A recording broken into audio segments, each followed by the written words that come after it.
আমার পরমারাধ্য গুরুদেব শিল জয় পতাকা স্বামী গুরুমজের চরণে দণ্ডবত প্রণাম নিবেদন করে গুরুদেবের কৃপা আশীর্বাদ এবং করুণা প্রার্থনা করছি। এরপরে আমি আমার পরম গুরুদেব শিল অভয় চরণারবিন্দ ভক্তিবেদান্ত স্বামী ছিল প্রভুপাদ, যিনি সারা পৃথিবী জুড়ে এই জগন্নাথের বাণী প্রচার করেছেন। পৃথিবীর বড় বড় শহরে জগন্নাথের রথযাত্রা করেছেন। তার শ্রী চরণ কমলে দণ্ডবত প্রণাম নিবেদন করে তার কৃপা আশীর্বাদ করুণা প্রার্থনা করছি। উপস্থিত ভক্তবৃন্দ যারা আপনারা এই বেতুয়াডোরি নামহট্টের ব্যবস্থাপনায় এই সুন্দর রথযাত্রায় যোগদান করেছেন এবং যেসব ভক্তরা অনলাইনে সোশ্যাল মিডিয়ার মাধ্যমে দূর দূরান্ত থেকে হরিকথা শুনছেন, সবার চরণে আমি দণ্ডবত প্রণাম নিবেদন করে সবার কৃপা আশীর্বাদ করুণা প্রার্থনা করছি। আজ আমরা যে রথযাত্রার উৎসব, বিশেষ করে আমি যে ভ্রমণ শুরু করেছিলাম, আজকে হচ্ছে লাস্ট হরিকথা। প্রতিদিন আমরা 2-3টে জায়গায় আমরা হরিকথা বলেছি। আজকে এখানে হরিকথা বলেই আমরা শ্রীধাম মায়াপুরে প্রবেশ করব। রথযাত্রা উৎসব এখানে সমাপ্ত। কালকে মায়াপুরে উল্টো রথ দর্শন করব। তা আপনাদের আশীর্বাদে জগন্নাথের কৃপায় আমরা যেটা টার্গেট করেছিলাম, যেখানে যেখানে আমরা ভ্রমণ করব, যেসব জায়গায় ভক্তদের সঙ্গ লাভ করব, যেসব জায়গায় যাব, সেই সব জায়গায় আমাদের টার্গেট মতন ভগবানের ইচ্ছাক্রমে আমরা সব জায়গায় ভ্রমণ করে হরিকথা ও হরিকীর্তন করে আমরা এখন মায়াপুরের কাছাকাছি এসে গেছি।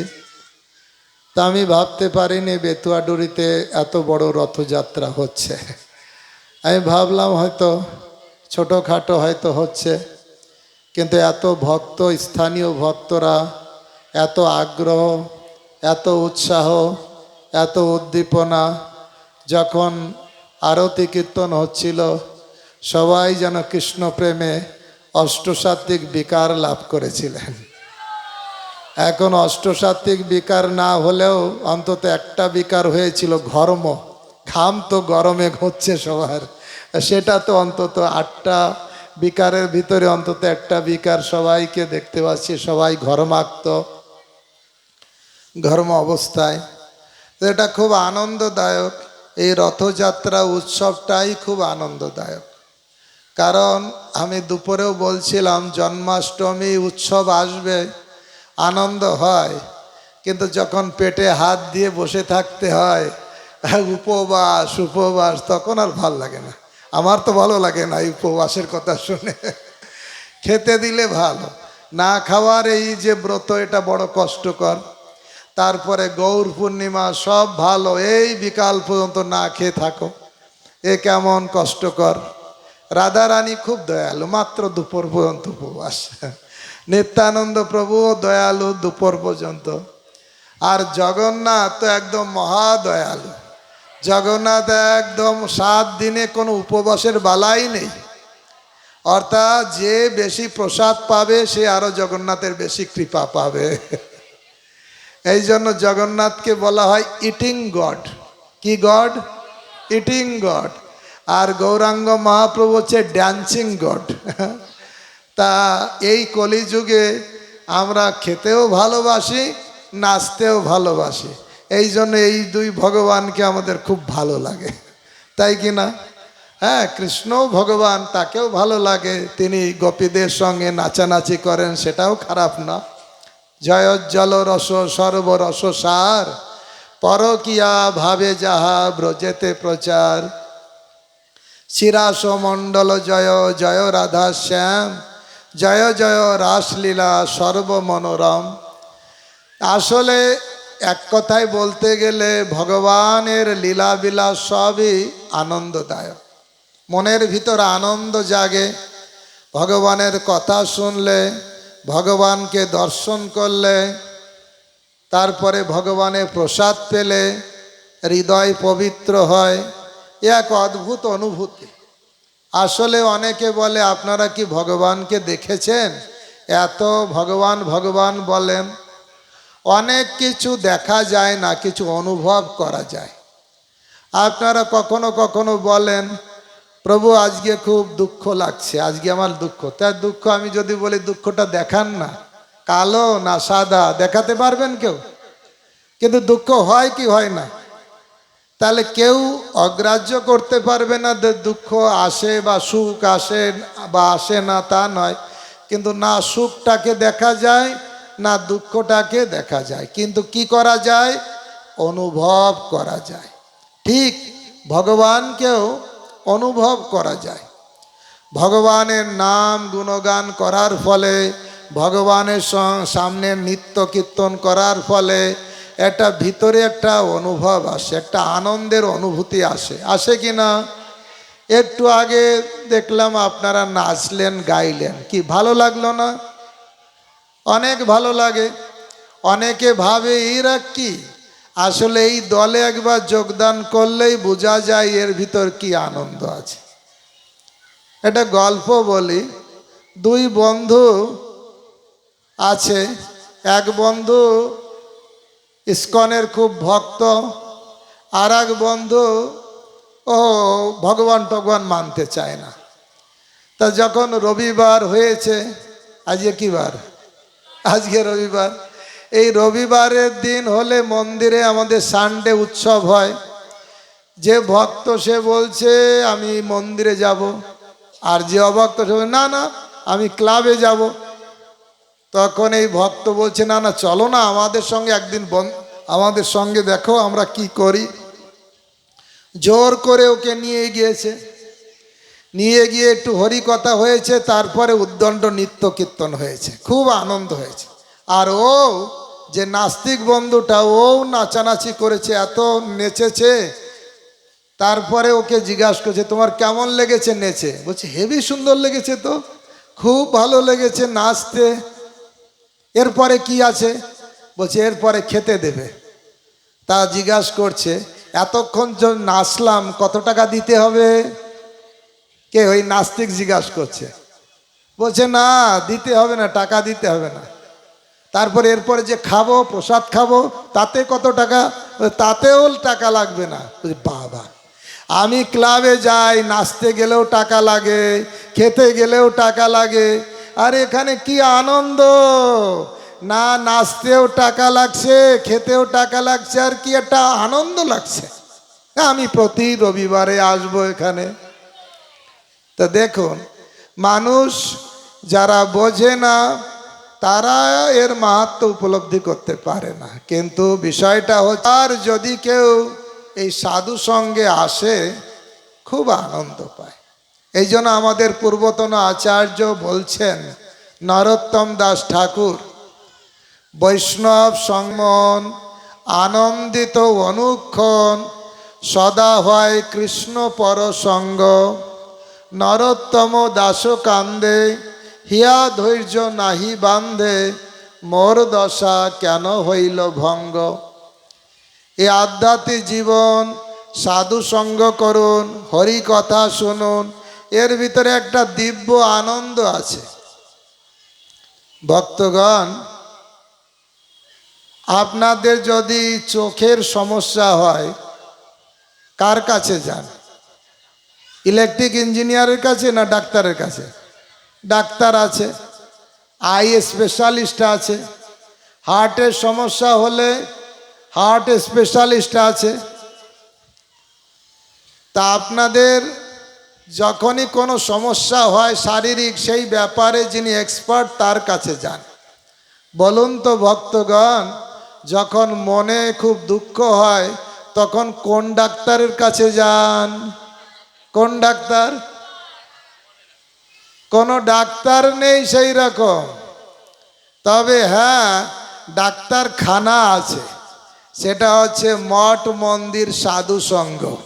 সেখানে যদি যাবেন দেখবেন আপনি মন্দির, না না আজকে ভালো লাগছে না, যাই একটু মন্দিরে ঘুরে আসি, একটু ভগবানের সামনে বসি। ভগবানের সামনে বসলেন, দর্শন করলেন, একটু হরি কথা শুনলেন। কোনো মেডিসিন ছাড়া মন ভালো হয় কি হয় না? দেখুন শিল প্রভুপাদ সারা পৃথিবী জুড়ে মানুষের এই মন ভালো করার ডাক্তারখানা খুলেছেন, হসপিটাল খুলেছেন। সেটা হচ্ছে এই মঠ মন্দির বা এই নামহট্ট সেন্টার। ভক্তগণ, যদি আপনার আধ্যাত্মিক সমস্যা হয়, আপনার মানসিক সমস্যা হয়, দেখবেন আধ্যাত্মিকতায় গেলে, সাধুর কাছে গেলে মন ভালো হবে। তাই এই জগতে দেখবেন অনেক হসপিটাল আছে, অনেক রোগী দেখার কেন্দ্র আছে, কিন্তু মানসিক অশান্তি, মানসিক দুঃখ কষ্টের জন্য ট্রিটমেন্টের জন্য তেমন কোনো হসপিটাল নেই। ভক্তগণ, আপনারা শুনলে অবাক হবেন, ওয়ার্ল্ড হেলথ অর্গানাইজেশন তাদের রিপোর্ট অনুসারে, সেন্সাস অনুসারে তারা বলছে এই সমাজে, এই জগতে, সারা পৃথিবীতে এইডস রোগটা ডেঞ্জারাস নয়, ক্যান্সারটা অত ডেঞ্জারাস নয়, তার থেকে বেশি ডেঞ্জারাস হচ্ছে মেন্টাল ডিজিজ, অর্থাৎ মানসিক রোগ। কেন? এই মানসিক রোগ প্রায় 99.9 ব্যক্তিকে প্রভাবিত করেছে। সবাই আমরা কোনো না কোনো মানসিক দুশ্চিন্তাগ্রস্ত, তাই কি না? তাহলে তার জন্য হসপিটাল কোথায়? এত লোক যে রোগে ভুগছে, তার জন্য হসপিটাল কোথায়? আর তাই ছিল প্রভুপাদ সারা পৃথিবীর মানুষের মানসিক কল্যাণ বিধান করার জন্য এই মঠ মন্দির, এই গীতা ভাগবতের এত প্রচার করলেন। কারণ যার আনুগত্যে আসলেই মানুষের মন ভালো হয়ে যায়। যারা আপনারা ভক্তি জগতে এসেছেন, আপনারা কি মনে করেন? আপনারা একটু হাত তুলে রেসপন্স করুন যে আগের থেকে মানসিক অবস্থার উন্নতি হয়েছে কি হয়নি? যারা যারা মনে করেন তারা হাত তুলুন দেখি। যারা আধ্যাত্মিকতার সংস্পর্শে এসেছে দেখছেন সবাই। যারা যারা আধ্যাত্মিকতার সংস্পর্শে এসেছে তাদের মানসিকতার উন্নতি ঘটেছে। কোনো মেডিসিন নেই। হ্যাঁ, মেডিসিন মহাপ্রভু এনেছেন, পাওয়ারফুল মেডিসিন। সেটা হচ্ছে মেড ইন চায়না নয়, মেড ইন জার্মান নয়, মেড ইন গোলক বৃন্দাবন। গোলকের প্রেমধন হরিনাম সংকীর্তন। কোনো কিছু কিনতে চাইলে আমরা দেখি মেড ইন কোথায়। চায়না অত ভালো না, জাপান খুব ভালো। তাই আমাদেরও জানা দরকার যে এই যে হরিনাম, এই জগতের কোনো শব্দ তরঙ্গ নয়, এ ট্রান্সেন্ডেন্টাল সাউন্ড ভাইব্রেশন। আজ থেকে 500 বছর আগে মহাপ্রভু এই হরিনাম নিয়ে এসেছেন। দেখছেন মানুষ প্রায় রোগগ্রস্ত, আর সেটা হচ্ছে মেন্টাল রোগ। আর সেই জন্য মন্ত্র এনেছেন। মন্ত্র মানে কি? মন প্লাস ত্র, মনকে যে ত্রাণ করে সেটাই হচ্ছে মন্ত্র। অনেক মন্ত্র আছে, কিন্তু একটাই হচ্ছে মহামন্ত্র। সেটা হচ্ছে কি? হরে কৃষ্ণ কৃষ্ণ কৃষ্ণ হরে হরে, হরে রাম রাম রাম হরে হরে। এই মহামন্ত্র এনেছেন। আবার গৌরাঙ্গ মহাপ্রভু, নিত্যানন্দ প্রভু দরজায় যে ঠুকাচ্ছেন, মা মা কিছু ভিক্ষা দাও। মায়েরা ঘর থেকে চাল, কলা, আলু বাটাতে করে দিচ্ছে, সন্ন্যাসী নাও ভিক্ষা। বলছে মা আমরা এই ভিক্ষা চাই না। সন্ন্যাসী তাহলে কি ভিক্ষা চাও? বলো কৃষ্ণ, ভজ কৃষ্ণ, করো কৃষ্ণ শিক্ষা। এই গৌরাঙ্গ মহাপ্রভু, এই নিত্যানন্দ প্রভু এই নদিয়ার ঘরে ঘরে সব দরজায় এসে কড়া নেড়েছে আর বলছেন, দয়া করে হাতে ধরি পায়ে ধরি হরিনাম করো। আপনারা কোন জেলাতে আছেন? কি গর্ববোধ হয়? বর্ধমানের নিমাই, হুগলির নিমাই, না কোথার, না নদের নিমাই? কি মনে হয়, ভালো লাগে না খারাপ লাগে? তা ঘরের লোক নদের নিমাই, আর নদিয়াবাসী যদি এই নিমাইকে না চিনল তাহলে কি হলো? স্টেশনের কাছে বাস করে ট্রেন ফেল, প্রদীপের কাছে থেকে অন্ধকারে, তাই হয়ে যাবে না কি?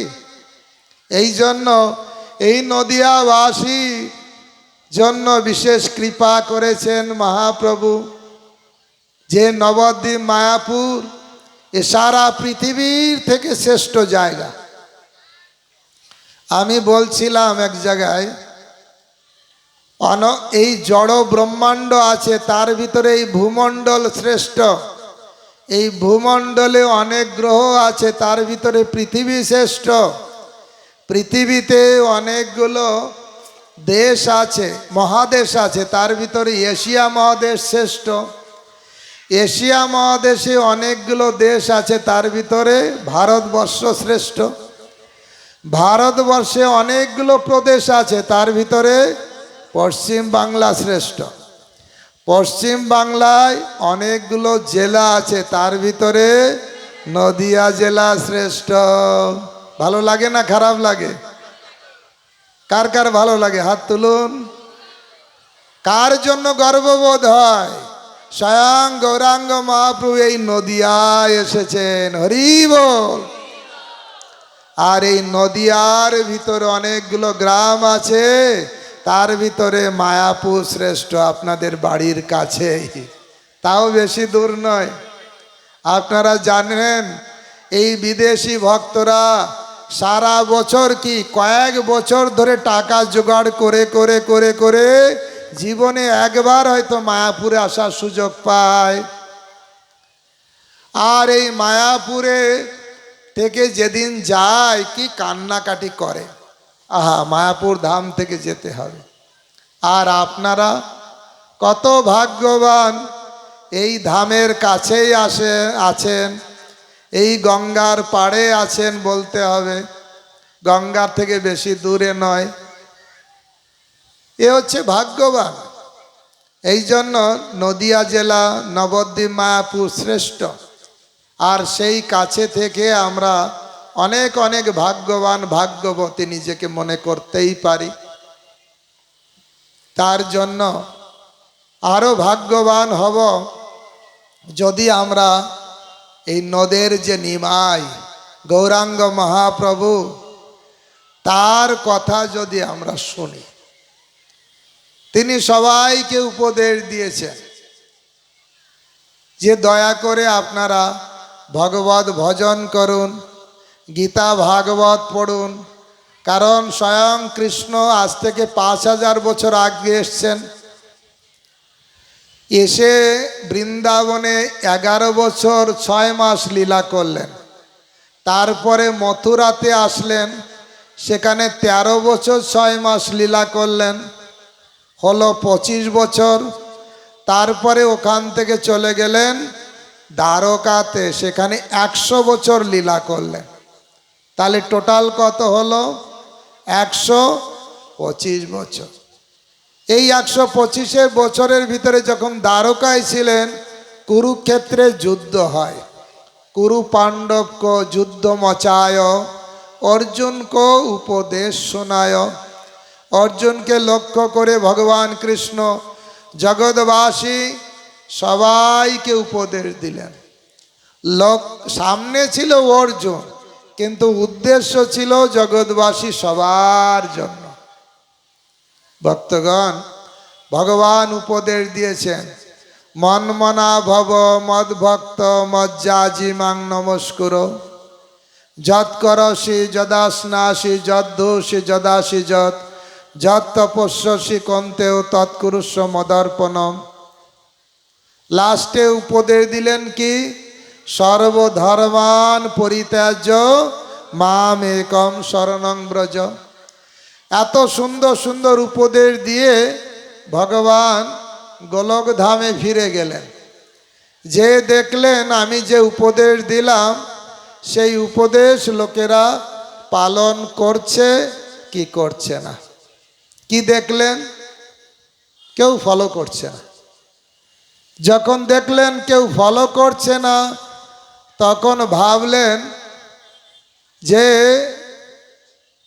আমি শুধু উপদেশ দিয়েছি, প্র্যাকটিক্যাল করে তো দেখাইনি। আমি শুধু ইনস্ট্রাকশন দিয়েছি, ডেমনস্ট্রেশন দেয়নি। আমি শুধু জ্ঞান দিয়েছি, বিজ্ঞান দেয়নি। সেই জন্য আমাকে আবার নিজে যেয়ে ডেমনস্ট্রেশন প্র্যাকটিক্যাল করে শিক্ষা দিতে হবে। মানুষের হাতে ধরে না শিখালে মানুষ শিখবে না, শুধু উপদেশ দিলে শিখবে না। তাই সেই কৃষ্ণচন্দ্র আবার গৌরচন্দ্র রূপে আসলেন। ব্রজেন্দ্র নন্দন যেই শচীসুত হইল সেই বলরাম হইল নিতাই, দিনহীন যত ছিল হরি নামে উদ্ধারিল। আপনি বলবেন না, তাহলে অন্যদের ডিস্টার্ব হবে। আমার মাইকে শুনুন, আমি বলছি সেটা শুনলে ভালো। আপনি জানেন জানি, কিন্তু ওটা মনে মনে বলতে হবে। হরে কৃষ্ণ। আপনারা যারা বাইরে আছেন, আপনারা যারা কারা উঠে যেতে চান এখন তাহলে উঠে যান, তাহলে ভিতরে বাইরে যারা সুযোগ পাচ্ছে না তাদের সুযোগ করে দিন। আপনারা যদি উঠবেন তাড়াতাড়ি উঠে যান, আর বাইরে যারা আকুল হয়ে দাঁড়িয়ে আছেন, কত কষ্ট করছেন, তারা বসার সুযোগ পাবে। মাঝে মাঝে উঠবেন না, যখন উঠবেন একসঙ্গে উঠে যান। যদি আপনাদের খুব কষ্ট হচ্ছে, যদি হরি কথা একদম বিষাক্ত লাগছে, তাহলে উঠে যেতে পারেন। বাড়ির অনেক কাজকর্ম আছে, কোথায় কি হচ্ছে দেখুন। আর ভক্তরা যারা আছেন, যারা শোনার সুযোগ চান, ভাগ্যবান ভাগ্যবতী, তারা আসুন, ভিতরে বসুন। হরে কৃষ্ণ কৃষ্ণ কৃষ্ণ হরে হরে, হরে রাম রাম রাম হরে হরে। হরে কৃষ্ণ কৃষ্ণ কৃষ্ণ হরে হরে, হরে রাম রাম রাম হরে হরে। আমার মনে পড়ছে চৈতন্য চরিতামৃতের অন্তলীলার, মনে হয় অন্তলীলায় একটা জায়গায় প্রদ্যুম্ন মিশ্র এসেছিলেন পূর্ববঙ্গ থেকে। এসে মহাপ্রভুর কাছে বলছেন, প্রভু আমি একটু কৃষ্ণ কথা শুনতে চাই। তখন মহাপ্রভু বলছিলেন, তোমার কৃষ্ণ কথা শোনার আগ্রহ, তুমি মহাভাগ্যবান। কি বললেন? যারাদের কৃষ্ণ কথায় আগ্রহ আছে তারা কি? মহাপ্রভু বললেন মহাভাগ্যবান। চৈতন্য চরিতামৃতের অন্তলীলায় পড়ে দেখবেন মহাপ্রভু। আবার গোপীরা যখন তার গোপী গীত গাইছিলেন, তাতে একটা শ্লোক ওনারা বলেছেন, কান্না করে করে কৃষ্ণের উদ্দেশ্যে প্রার্থনা করেছেন। তব কথামৃতম তপ্ত জীবনম কবি ভিড়িড়িতম কলমশাপহম শ্রবণ মঙ্গলম শ্রীমদাদতাং ভুবি গিনন্তি তে ভূরিদা জনা। এই শ্লোকের অর্থ গোপীরা বলছেন, হে প্রভু, আপনার কথারূপ অমৃত এই জগতের তাপক্লিষ্ট মানুষের কাছে এক অমৃত স্বরূপ। দেখবেন যখন গরম হয়, গরমের পরে যখন বর্ষা হয় কি ভালো লাগে। তাই এই কৃষ্ণ কথারূপ বর্ষা তাপক্লিষ্ট মানুষের কাছে বড় অমৃত স্বরূপ। আর বলছে শ্রবণ মঙ্গলম, শ্রবণ করলেই মঙ্গল হবে।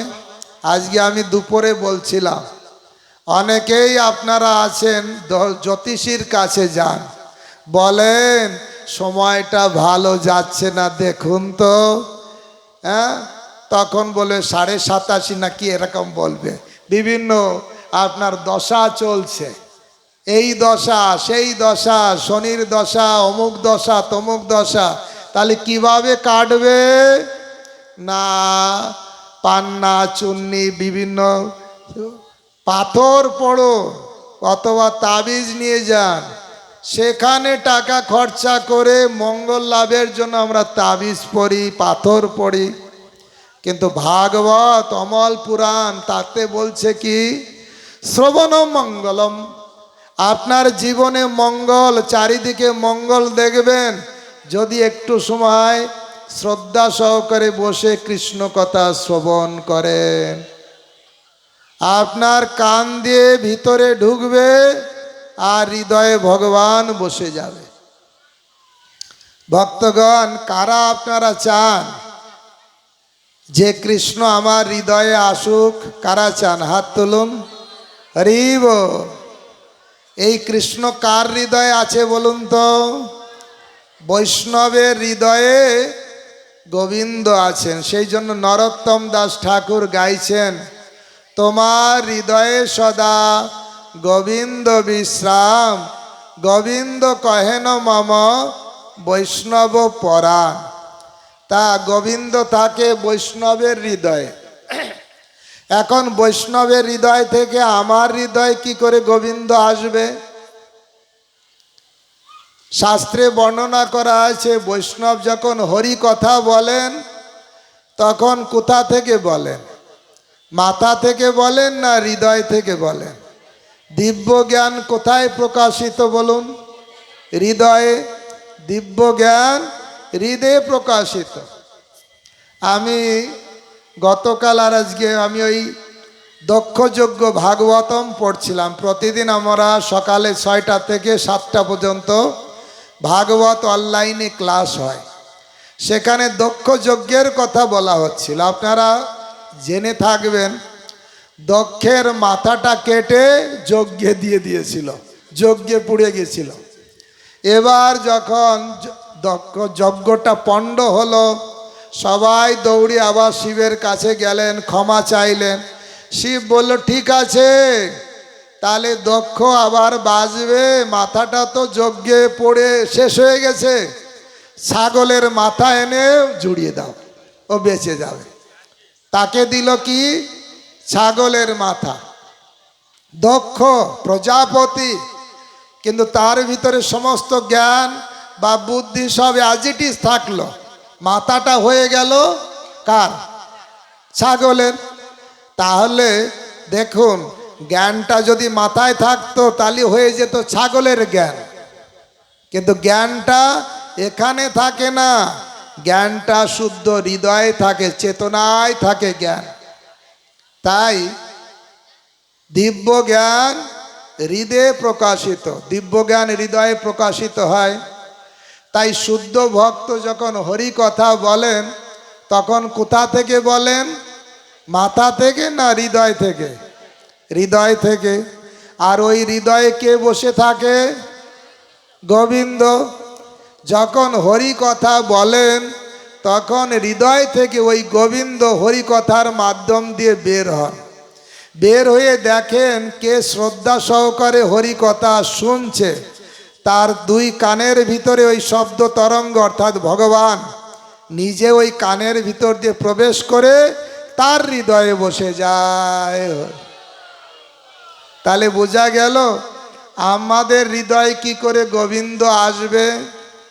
আমাদের শরীরে 9টা ছিদ্র আছে। কয়টা? তার ভিতরে 2টো ছিদ্র দিয়ে গোবিন্দ ভিতরে প্রবেশ করেন। বলুন তো কোন 2টো ছিদ্র দিয়ে? কর্ণ।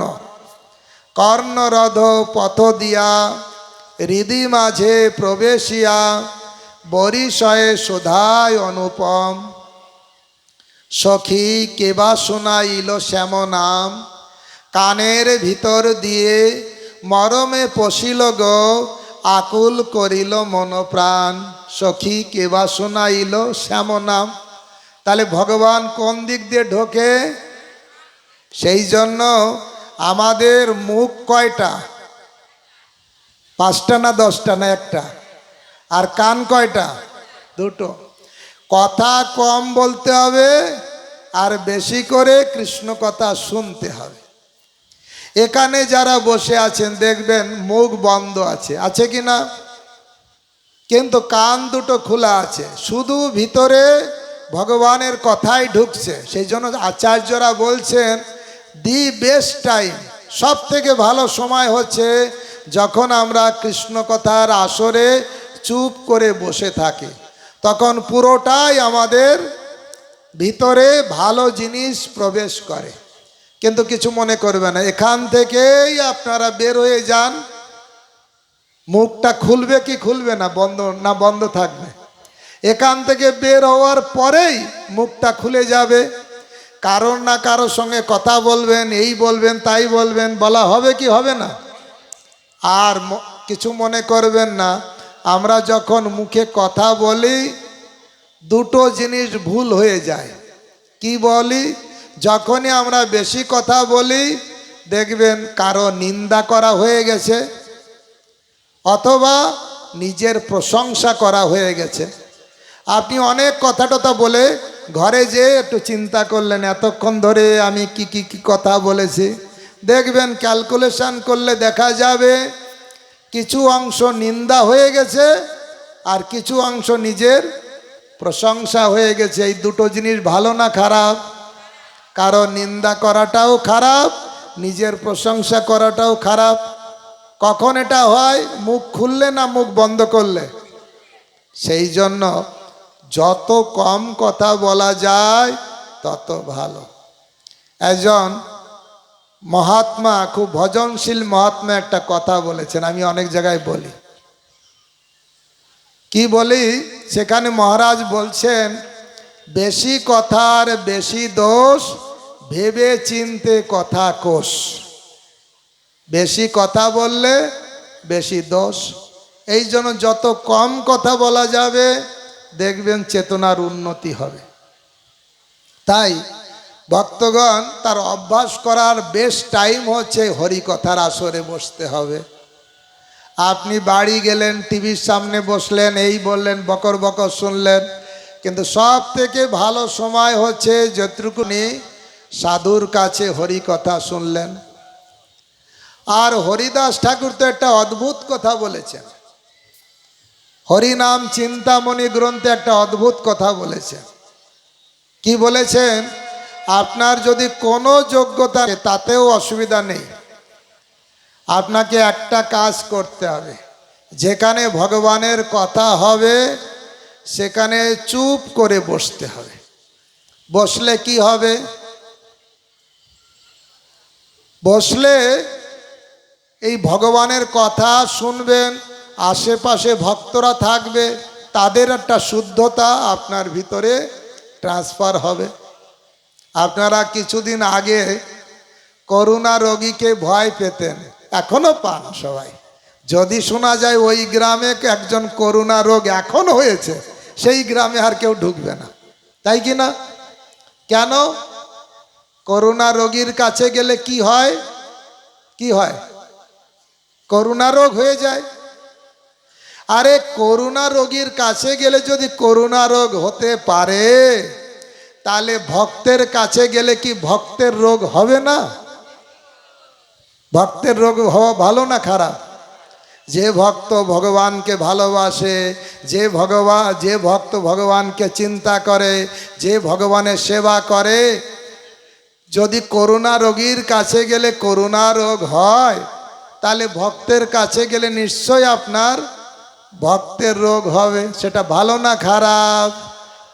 সেই জন্য শাস্ত্রে একটা শ্লোক আছে, আমরা চৈতন্য চরিতামৃতে আস্তে আস্তে আলোচনা করছিলাম। চৈতন্য চরিতামৃতের মধ্যলীলার অষ্টম পরিচ্ছেদে রায় রামানন্দ সংবাদে সেখানে একটা শ্লোক উল্লেখ করেছেন। কি শ্লোক?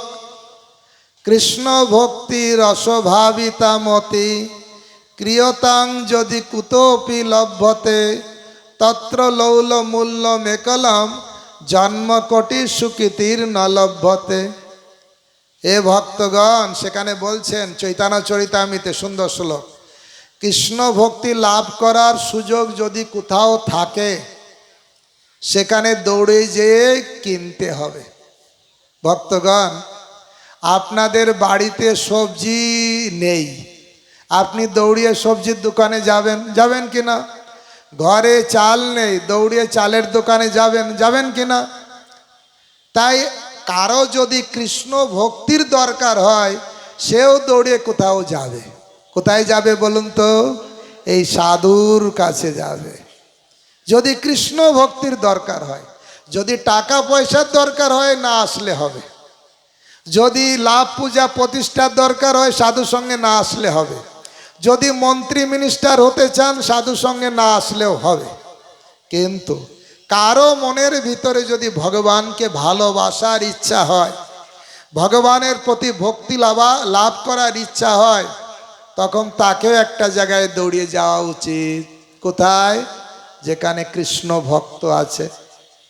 এই জন্য শাস্ত্রে বলছে, আপনার যদি ধনের দরকার হয় কার কাছে যাবেন?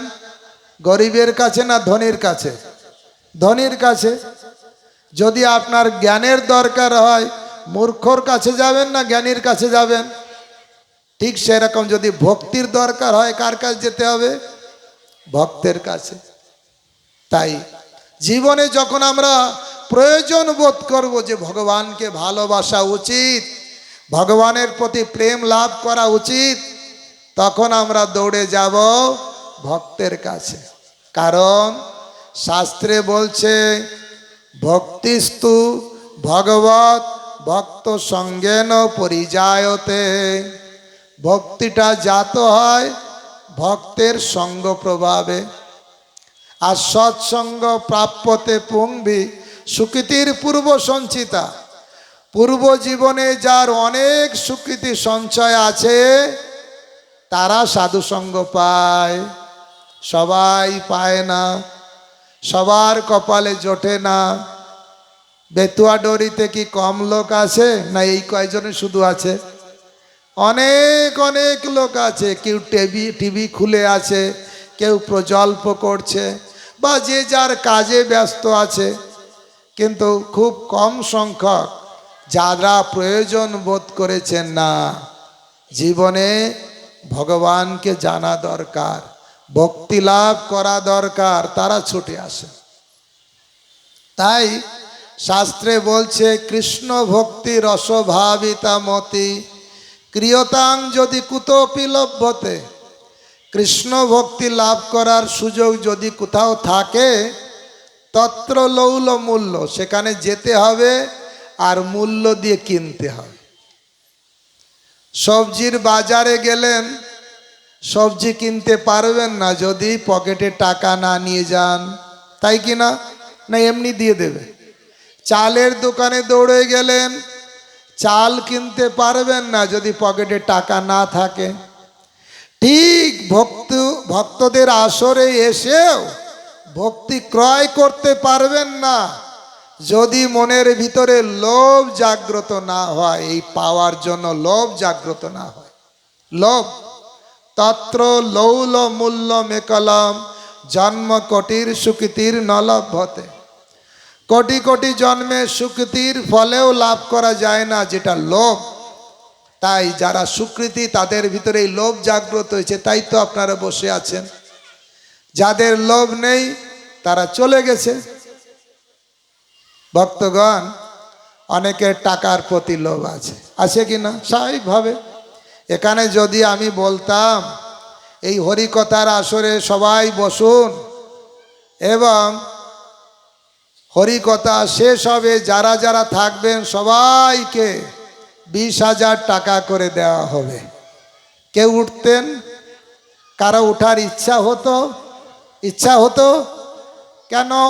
লোভ, টাকার প্রতি লোভ থাকায় স্থির হয়ে বসে থাকার ইচ্ছা হতো না, টাকা পাবো।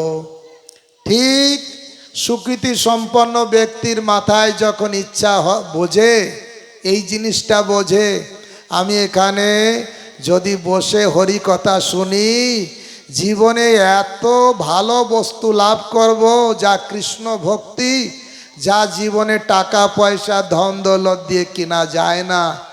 এই মানসিকতা যখন কারো আসবে, কৃষ্ণ ভক্তির প্রতি লোভ জাগ্রত হবে, তখন সে চুপ করে বসে থাকবে। ভক্তগণ, আমরা বলি প্রয়োজন যে যেটাকে মনে করে তার জন্য সময় দেয়। দেখবেন অনেকে অজুহাত দেয়, অজুহাত দেয় না।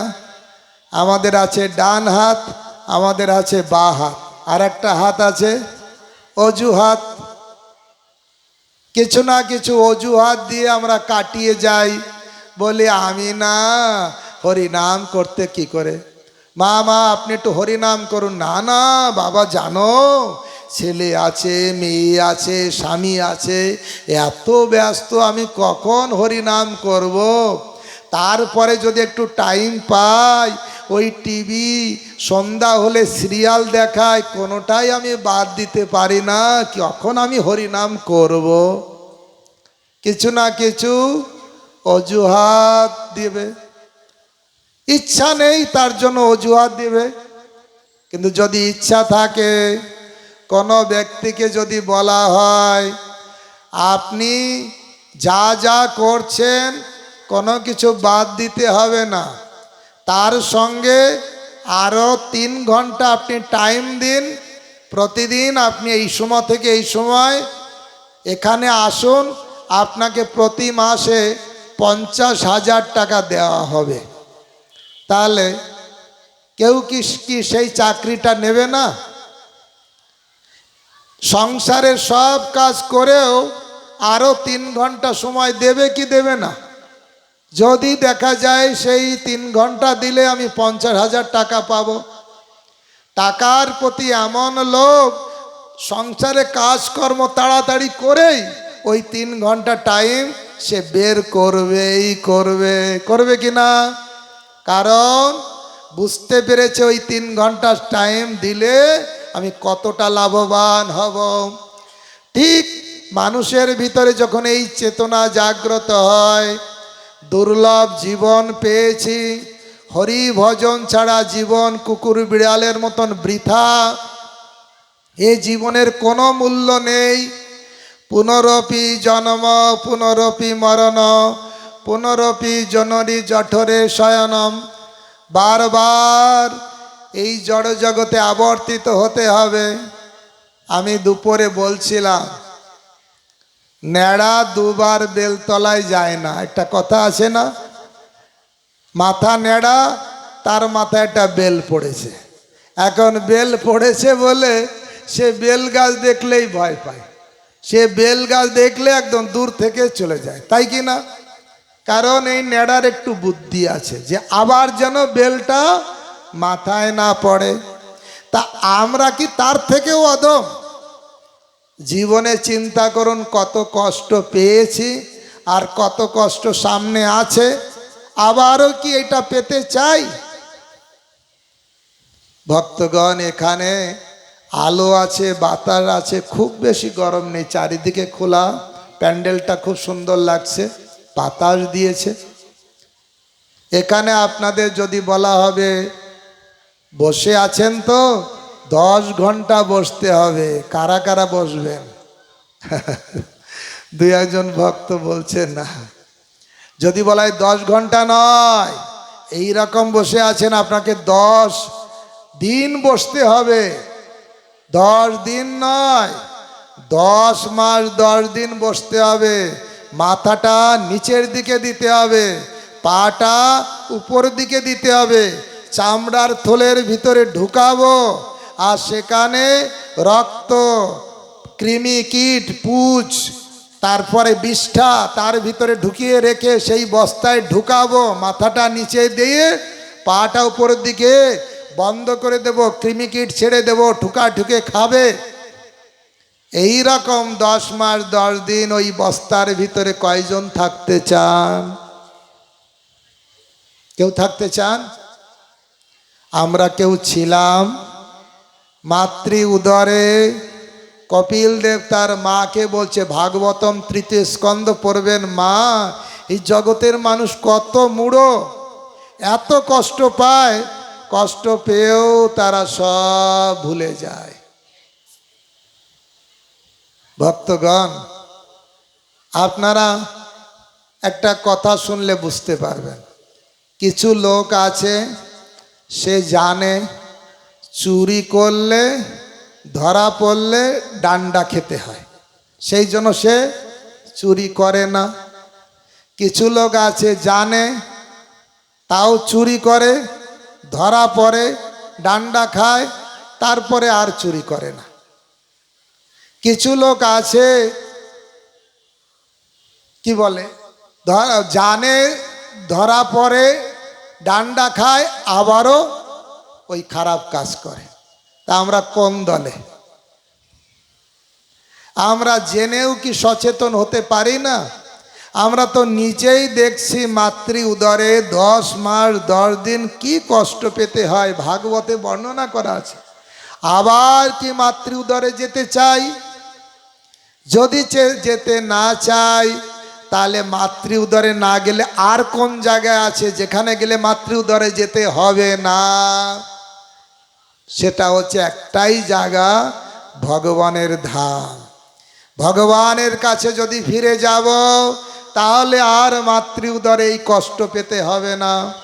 পুনরপি জন্ম পুনরপি মরণ পুনরপি জননী জঠরে শয়নম, ইহক হলো সংসারে, এটা হচ্ছে সংসার। কষ্ট পেতে হবে না যদি আপনি ভগবত ধামে যান। জন্মের সময় কষ্ট, মাতৃ উদরে কষ্ট পাই কি না?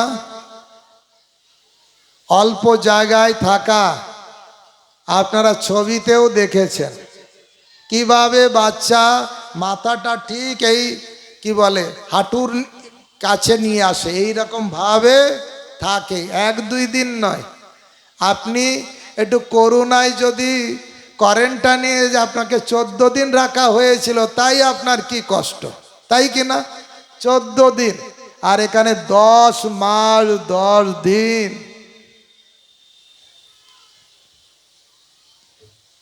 মাতৃ উদরে ছোট ছোট কৃমি কীট আছে, বাচ্চার নরম শরীরে ঠুকিয়ে ঠুকিয়ে খায়।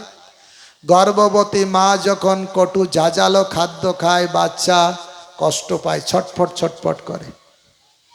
আমাদের একজন আচার্য গাইছেন, জননী জঠরে ছিলাম যখন বিষম বন্ধন পাশে, একবার প্রভু দেখা দিয়া মরে বঞ্চিলে এ দীন দাসে। আমরা যখন জননী উদরে ছিলাম, ভাগবতে আছে 7 মাস যখন বয়স, তখন বাচ্চার চেতনা হয়, তখন এই কঠিন অবস্থায় কষ্ট পায়, ত্রাহি ত্রাহি করে ভগবানকে ডাকে। আর ভগবান একবার মাতৃ উদরে দর্শন দিয়েই অদৃশ্য হয়ে যায়। একবার প্রভু দেখা দিয়া মরে বঞ্চিলে দীন দাসে। তখন আমরা মনে মনে ভেবেছিলাম, হে প্রভু, আপনি দর্শন দিলেন, এবার আমার জন্ম হলে আমি এমন আপনার ভজন করব যাতে আর আমাকে মাতৃ উদরে না আসতে হয়, আমি আপনার কাছে চলে যাব। তখন ভাবিনু জনম পাইয়া করিব ভজন তব, জনম হইল পড়ি মায়া জালে না হইল জ্ঞান লব। তখন ভেবেছিলাম জন্ম হলেই তোমার ভজন করব, কিন্তু জন্ম হলো, মায়ার কোলে বসে সব ভুলে গেলাম, লাল নীল সাদা কালো দেখে দেখে কিভাবে জীবন কাটলো। আদরের ছেলে স্বজনের কোলে হাসিয়া কাটানো কালো, জনক জননী স্নেহেতে ভুলিয়া সংসার লাগিল ভালো। তারপরে ক্রমে দিন দিন বালক হইয়া খেলিনু বালক সহ, আর কিছুদিনে জ্ঞান উপজিল পাঠ পড়ি অহরহ। পাঠ পড়তে শুরু করলাম, বিরাট বড় জ্ঞানী হব, পণ্ডিত হব, বড় চাকরি পাব। আমরা স্কুল কলেজে কি জন্য যাই? আর্নিংয়ের জন্য না লার্নিংয়ের জন্য? হ্যাঁ, লার্নিং। না আর্নিং? আরে মা বাবা বলে স্কুলে যা, নাই তো খাবি কি, বলে কি বলে না? স্কুলে যাও, চাকরি পাবে, তাহলে ভালো মেয়ে বিয়ে দিয়ে বিয়ে করতে পারবে আর ঘর বাড়ি হবে। স্কুলে যাবে না, মূর্খ হলে কে তোমাকে মেয়ে বিয়ে দেবে আর কি খাওয়াবে? তাহলে স্কুল কলেজে যাই, বেশিরভাগের উদ্দেশ্য হচ্ছে আর্নিং, কিছু একটা লেখাপড়া শিখে একটা চাকরি, দ্যাটস এনাফ, সেটাই যথেষ্ট। তাই বিদ্যার গৌরবে ভ্রমি দেশে দেশে ধন উপার্জন করি, স্বজন পালন করি এক মনে তোমারে ভুলিনু হরি। প্রথমে লাল নীল দেখলাম, তারপরে খেলাধুলা করলাম, তারপরে খুব পড়াশোনা করলাম, তারপরে বড় চাকরি নিয়ে দেশ বিদেশে ঘুরলাম, ভালো স্ত্রী বিয়ে করলাম, সন্তান সন্ততি হলো, তাদের মানুষ করলাম, এ ভগবান তোমাকেই ভুলে গেলাম। আবার এক সময় মনে আসবে বৃদ্ধকাল আওলো, সব সুখ ভাগলো। বৃদ্ধকাল যখন আসবে, ছেলে বৌমা দেখবে না, বুড়ো বুড়িকে ফেলে রাখবে, বলে বুড়ো যাও ওল্ড এজ হোমে পাঠাবো। কতজন আমাদের ফোন করে যে বুড়ো বুড়িকে রাখবেন, কত টাকা লাগবে? আমি বললাম এতদিন আপনাকে দেখলো আর এখন ওল্ড এজ হোমে পাঠাবেন? এই দশা বৃদ্ধকালে সব দুরবস্থা। একটু সরে বসো, ওখানে ঘা স্ট্যান্ড থেকে একটু সরে বসো। তা এই রকম বৃদ্ধ বয়সে সবাই বড় কষ্ট পায়, আর তখন হায় হায় করে। দিন গেল মিছে কাজে, রাত্রি গেল নিদ্রে, না ভজিনু রাধা কৃষ্ণ চরণারবিন্দে। কৃষ্ণ ভজিবার তরে সংসারে আইনু, মিছে মায়ায় বদ্ধ হয়ে বৃক্ষ সম হইনু। এসেছিলাম কৃষ্ণ ভজন করার জন্য, বলেছিলাম প্রভু তোমার ভজন করব, কিন্তু সব প্রমিস ভুলে গেলাম। কিন্তু এই দেখুন, জন্মের সময় আমরা কষ্ট পাই, আর কি কষ্ট পাই? মরার সময় খুব আনন্দ পাই না? মরার সময় আরো কষ্ট। স্লোগান দি, মরিতে চাহি না আমি সুন্দর ভুবনে, মানবের মাঝে আমি বাঁচিবারে চাই। স্লোগান দিলেই কি বেঁচে যাব? যিনি বলেছেন তিনিও কি আছেন? আমরা যারা বলছি আমরাও কি থাকবো? স্লোগান দিলেই থেকে যাব না।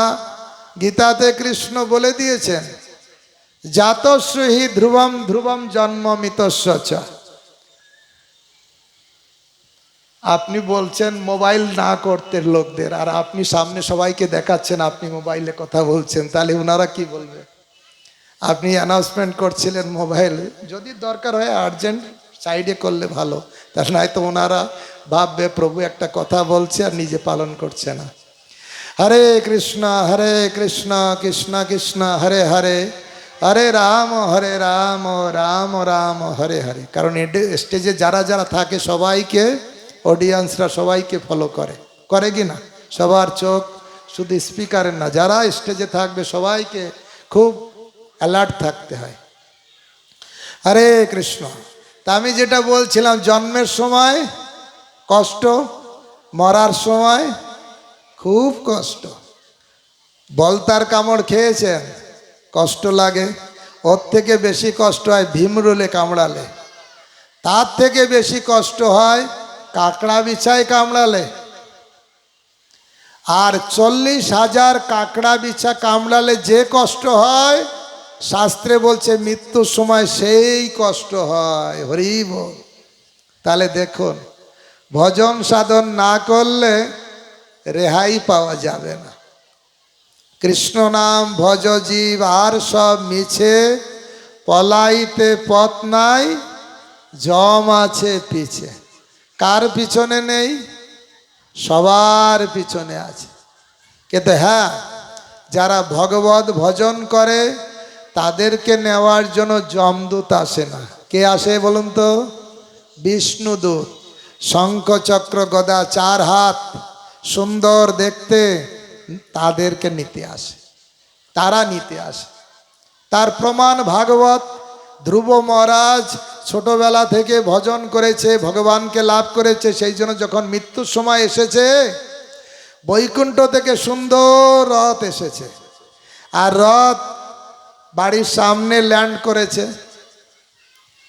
আর রথ দেখে বুঝতে পেরেছেন আমাকে নিতে এসেছেন।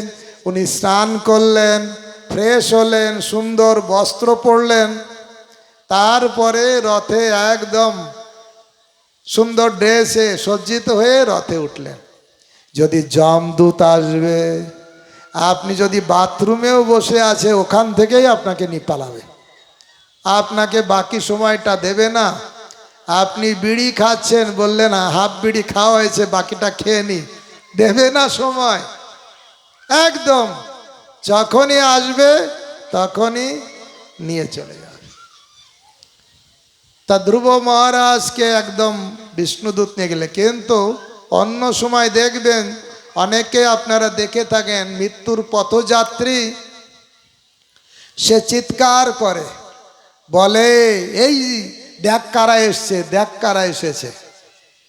তার ছেলে তার মেয়ে বলে বাবা বা মা আমরাই তো তোমার কাছে।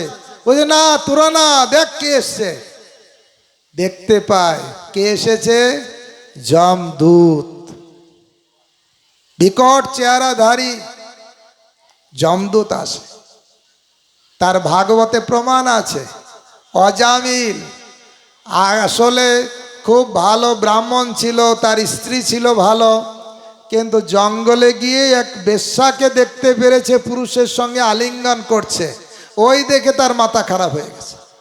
আর সেই স্ত্রীকে ছেড়ে দিয়ে ওই বেশ্যার সঙ্গে থাকতে লাগলো।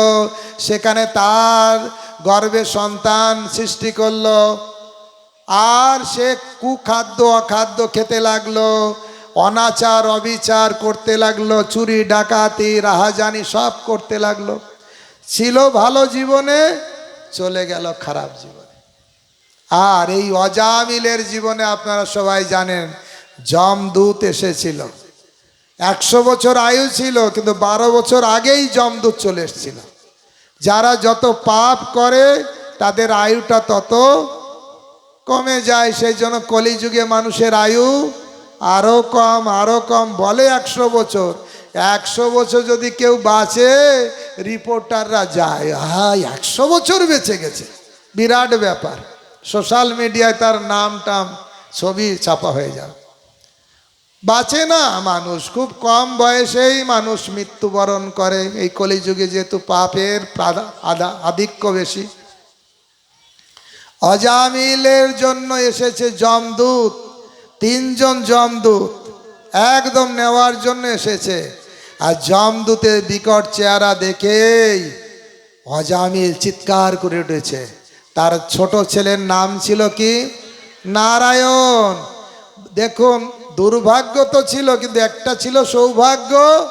ভাগ্যক্রমে ছোট ছেলের নাম রেখেছিল নারায়ণ। আর আমাদের সৌভাগ্য থাকা সত্ত্বেও দুর্ভাগ্যবশত ছেলের নাম, মেয়ের নাম আর কেউ কৃষ্ণ, মধুসূদন, লক্ষ্মী সরস্বতী রাখি না। কি রাখি? টুলু, বুলু, কুকুর বিড়ালের নাম, মানে স্পেশাল নাম, আনকমন নাম। হ্যাঁ, ছেলে মেয়ের নাম রাখতে কেন?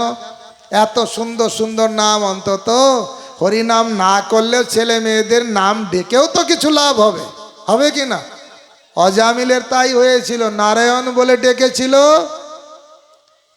সঙ্গে সঙ্গে বৈকুণ্ঠ থেকে, এরা তো 3 জন যমদূত ছিল, বৈকুণ্ঠ থেকে 4 জন বিষ্ণুদূত আসলো, এসে যমদূতকে হটিয়ে দিল, যা যা, ওইটা নড়াবেন না, বাচ্চা ওইটা। তা সেই বিষ্ণুদূত এসে 4 জন যমদূতকে সরিয়ে দিল আর বলল প্রভুর নাম করেছে, যা।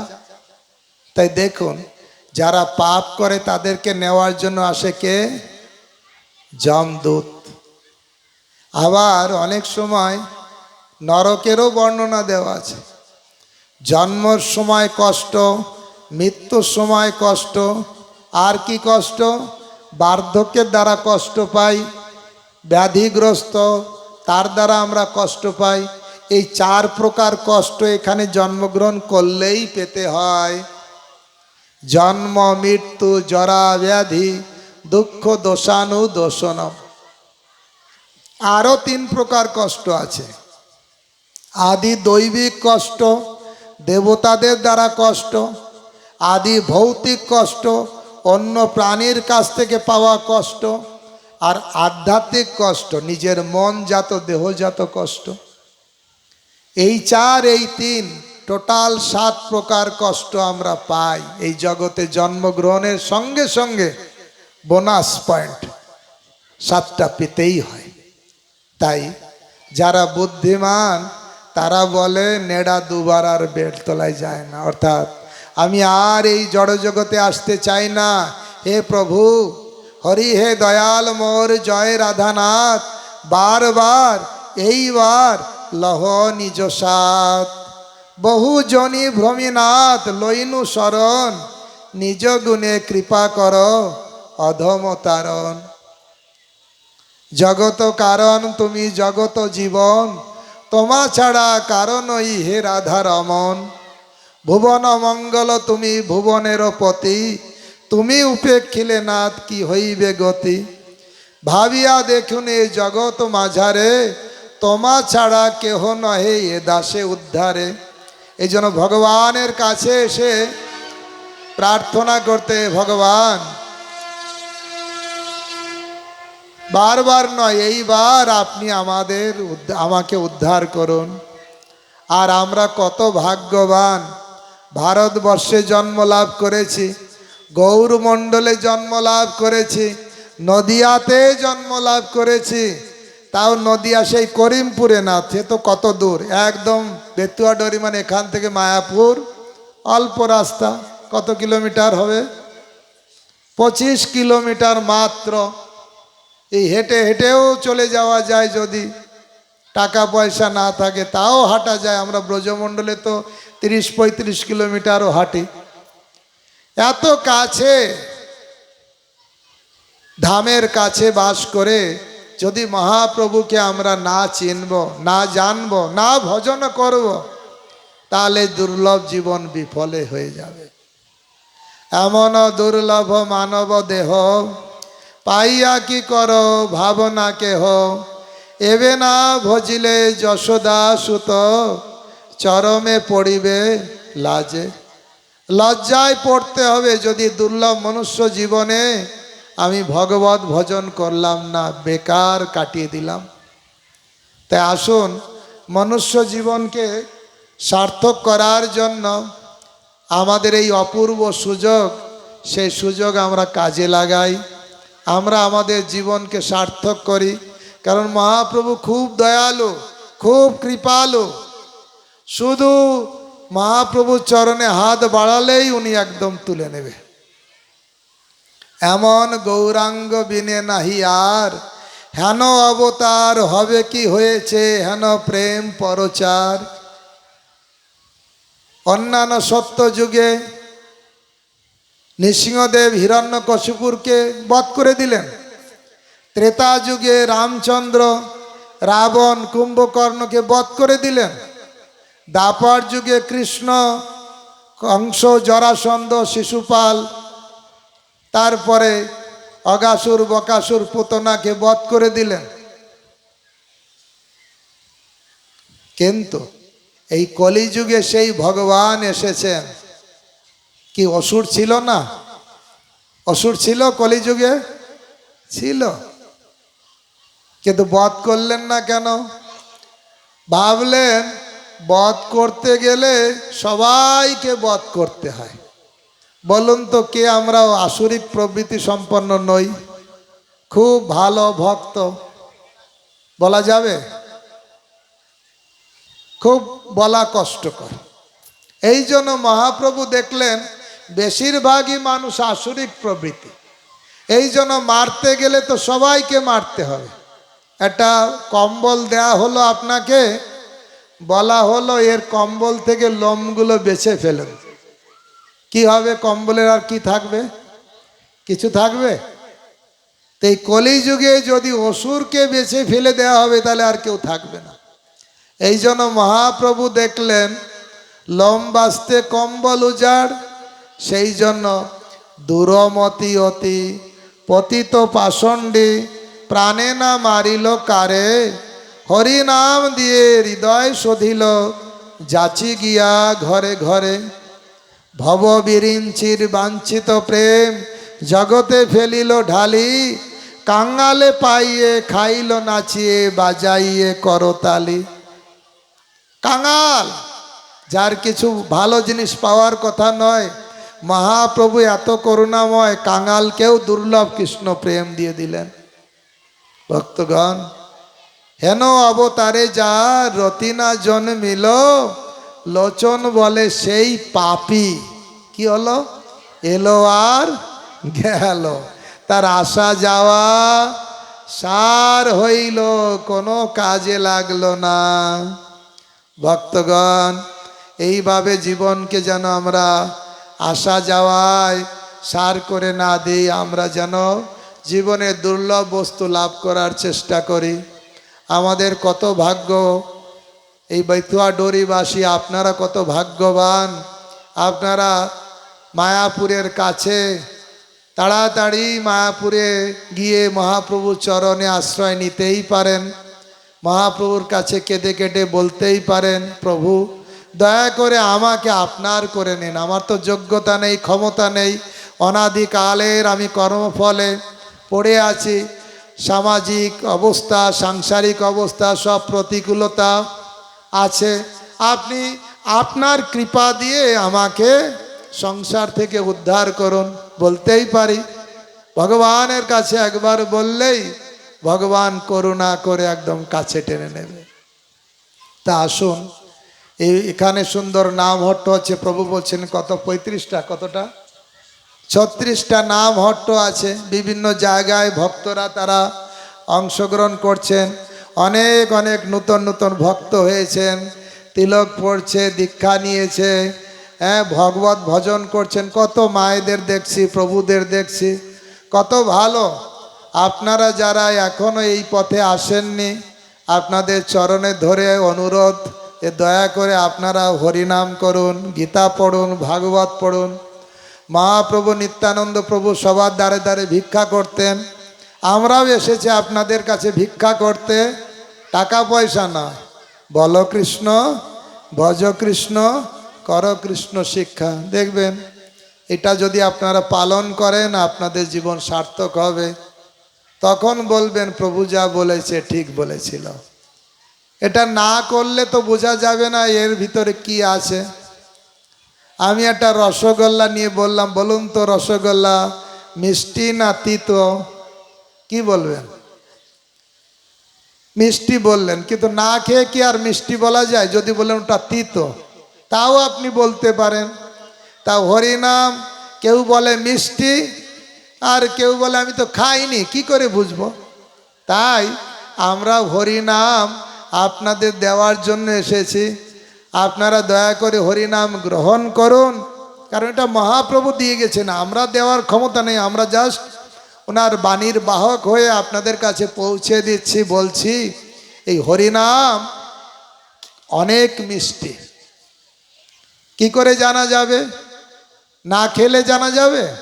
না খেয়ে জানতে হবে?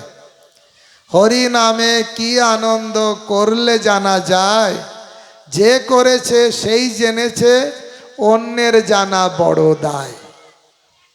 তাহলে হরি নামে যে আনন্দ আছে কি করে জানা যাবে? রসগোল্লা যে মিষ্টি কি করে জানা যাবে? রসগোল্লা যদি আমি খাই। ঠিক হরি নামে যে আনন্দ আছে হরিনাম করলেই জানা যাবে। মহাপ্রভু দুর্লভ বস্তু এনেছেন হরিনাম, আর গীতা ভাগবত তো আছেই।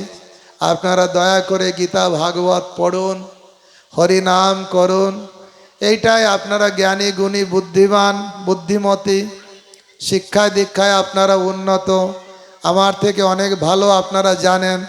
তবুও আমাদের বলতে হয়, অনুরোধ করতে। তাই আমরা বলবো, যারা আপনারা হরিনাম করেন না, হরিনাম করুন, গীতা পড়ুন, ভাগবত পড়ুন, নাম হট্টে যোগদান করুন, ভগবানের কাছে প্রার্থনা করুন যেন ভগবান আপনাদের এবং আমাদের সবাইকে তার চরণে স্থান দেয়।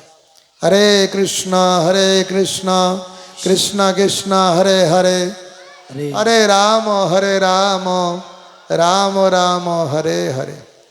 তা আমি এখানে রাখছি। আপনাদের দেখে আমার অনেক ভালো লাগছে।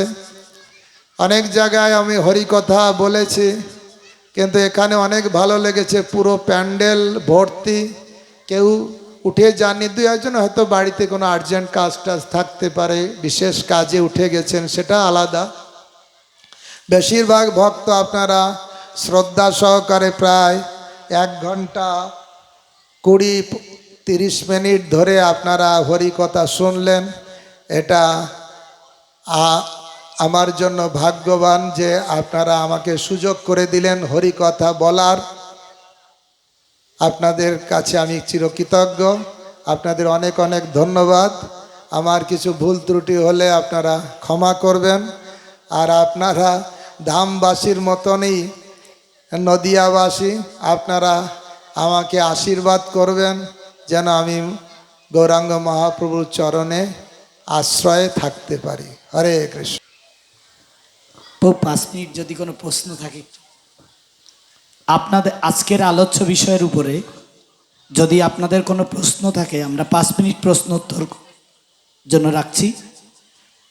আপনাদের যদি কারোর কোনো মনের প্রশ্ন থাকে আজকের আলোচ্য বিষয়ে, আপনি হাত তুলতে পারেন, আপনার কাছে মাইক পৌঁছে যাবে।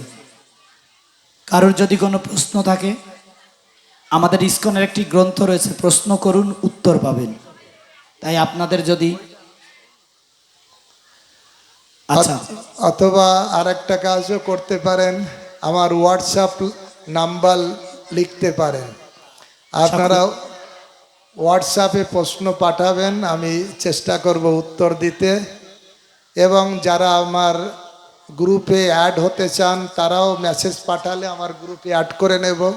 অথবা কেউ যদি কোনো প্রশ্ন, আধ্যাত্মিক প্রশ্ন যেটা আলোচনা হলো, করতে চান, আপনারা করতে পারেন হোয়াটসঅ্যাপে। সেই জন্য আমি আমার হোয়াটসঅ্যাপ নাম্বার বলছি, আপনারা মোবাইল বের করে যে যা নোট করতে পারেন। আমার হোয়াটসঅ্যাপ নাম্বারটা আমি বলবো